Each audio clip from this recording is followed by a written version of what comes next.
브뤼셀 왕궁 바로 옆에 있는 상자크 쿠덴베르크 교회입니다.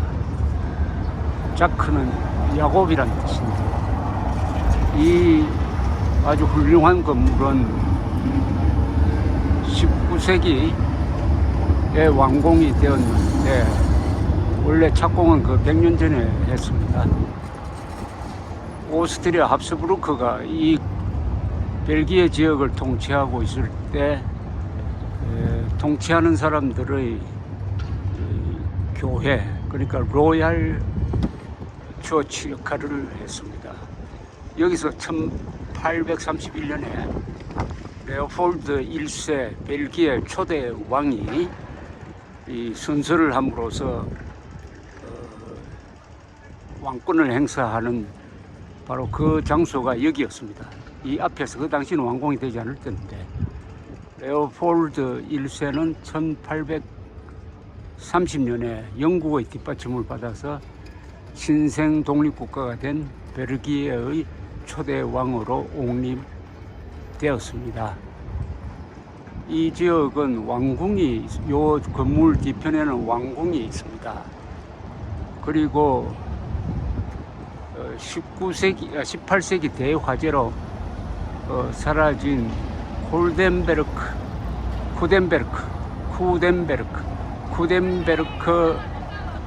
궁전이 있던 곳이기도 합니다.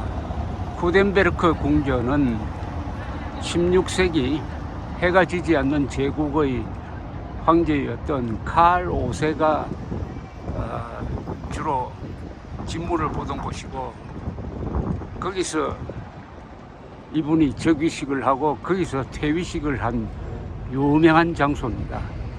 그 장소 위에 18세기에 불탄 다음에 아주 거대한 궁전을 새로 지었습니다. 로얄 팰리스라고 불리는데, 그 건물은 이쪽 방향으로 지금 뒤에 있습니다. 그러니까 궁전과 교회가 바로 옆에 있고, 제 맞은편에는 왕립미술관이 있습니다. 바로 여기입니다. 정면으로 보이는 왕립미술관, 저 정면에 거대한 도움은 여기 법원 청사입니다.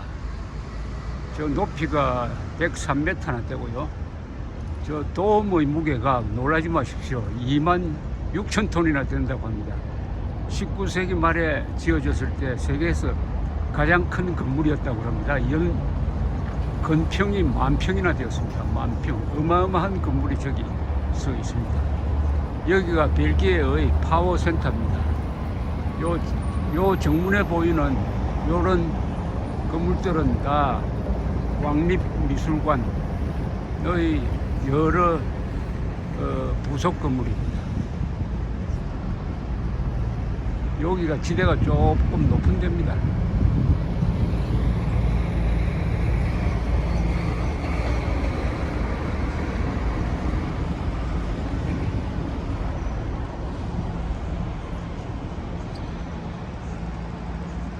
유럽의 수도를 보면은 항상 중심에 정부 청사가 있거나 왕궁이 있고, 그 옆에 미술관이 있습니다. 박물관이 있는 거죠. 우리나라도 지금은 없어진 중앙청 건물이 박물관으로 쓰여지던 시대가 있었습니다. 그게 정상입니다. 그런데 김영삼 대통령이 민족정의 회복한다고 우리나라에 남아있던 가장 아름다운 석조 건물을 파괴해버리고 국립박물관을 용산으로 옮겨 놓으니까 참 가기가 힘듭니다. 박물관은 그 나라의 정신이고 영혼입니다. 그것은 반드시 그 나라의 수도 한복판에 가장 좋은 자리에 앉아 있어야 하는데, 역사 파괴입니다. 민족정기 회복을 하면서 부수려면 1948년 8월 15일 부쉈어야죠. 그 뒤에 그 건물이 대한민국 건국, 호국의 상징이었습니다. 그것을 파괴한 김영삼의 반일 종족주의적 만행이었습니다. 그렇게 아름다운 건물을 그 역사 그 자체입니다. 파괴하는 나라는 세상에 아무리 둘러봐도 한 군데밖에 없었습니다. 그것은 동독 공산 정권이 페르시아 베를린에 있던 페르시아 왕궁을 부숴버린 적이 있습니다. 그런데 요새 그걸 후회해가지고 다시 재건하고 있습니다. 중앙청은 조선 총독부 건물이었지만은 해방 이후에 한국 현대사의 가장 중요한 건물로서 건국 선언이 거기서 이루어졌다는 것, 이걸 망각한 김영삼 당시 대통령의 역사 파괴, 참 무식한 사람을 당할 재간이 없습니다.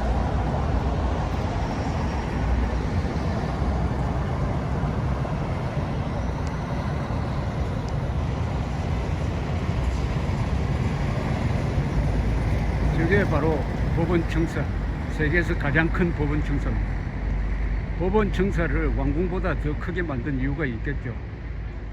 이 나라가 1830년에 혁명을 통해서 네덜란드로부터 독립할 때는 복잡했습니다.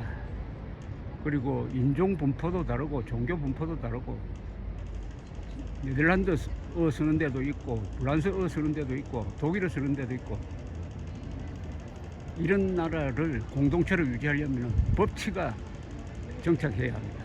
바로 법치의 상징 건물을 가장 크게, 세계에서 가장 크게 지은 이 벨기에 건국의 아버지들이라고 할까요? 그분들의 고민을 이해할 수 있겠습니다. 저 건물을 보면은 법을 지켜야 되겠다는 생각이 들지 않겠습니까? 팰리스 오브 자스티스, 정의의 궁전이라고 합니다. 법이 곧 정의입니다. 정의가 따로 있고 법이 따로 있는 나라는 그 공동체 유지가 안 됩니다. 우리가 그걸 막으려고 하니까 지금 아무리 봐도 그 건물은 웅장한데 지금 대수리 중입니다. 저 건물은 160m, 150m 이런 식으로 해가지고 거의 정사각형입니다. 재판정이 수백 개가 있습니다. 저 안에. 저게 바로 저 법원 청사의 권위로서 갈등 많은 벨기에를 공동체로 유지하고 있다고 판단이 됩니다. 법원 청사, 저기 오른쪽에 있는 왕립미술관, 왼쪽에 있는 교회, 그리고 저 뒤편에 있는 궁전, 이게 국가를 구성하는 몇 가지 요소라고 하겠습니다. 국가는 물질적, 정신적, 그리고 영혼과 관계되는 이런 생각들이 법으로서 하나로 합치되어야 유지될 수 있습니다. 정통성과 정체성이죠.